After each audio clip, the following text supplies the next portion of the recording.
துபாயில் லெபனீஸ் நாட்டோட ஷவர்மா கிடைக்கும்னு சொன்னாங்க. அதனால தேடி கண்டுபிடிச்சி அந்த கடைக்கே போயாச்சு. அங்கே போய் பார்த்தோம்னா நம்ம ஊர் வீச்சருவா சைஸில் சிக்கனை ஸ்லைஸ் போட்டுக்கிட்டு இருந்தாங்க. நானும் இப்போ வந்துடும் அப்போ வந்துடும் வெயிட் பண்ணி பார்த்துக்கிட்டே இருந்தேன். அப்புறம் ஒரு வழியாக கொண்டு வந்துட்டாங்க. அப்புறம் அந்த பேப்பரை உரிச்சு அந்த ஷவர்மாவை பார்க்கும் போதே சாப்பிடணுன்ற டெம்ப்ட் வந்துடுச்சு எனக்கு.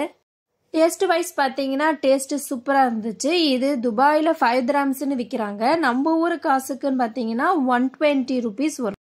அடுத்தது ஃபலாஃபிலும் ஆர்டர் பண்ணியிருந்தோம். இது ஒன்றும் பெரிய விஷயம் இல்லைங்க. நம்ம ஊரில் மூக்கடலை இருக்கு இல்லையா, கொண்டக்கடலைன்னு சொல்லுவாங்க. அதை ஊற வச்சு அதை தோல் உரித்து வடை மாதிரி எண்ணெயில் போட்டு பொரிச்சு எடுப்பாங்க. இதை பற்றி என் 5 வயசு பையன் இன்ட்ரோ கொடுக்குறேன்னு சொல்லியிருக்காங்க. ஹலோ ஃப்ரெண்ட்ஸ், இதுதான் ஃபலாஃபி. இங்க ட்ரை பண்ணி பாருங்க, நல்லா இருக்கும், ரொம்ப டேஸ்டியா இருக்கும். இது பாருங்க, ஸ்க்ரீம் ரொம்ப நல்லா இருக்கும். எல்லாரும் சாப்பிட்டு பாருங்க. பாய்.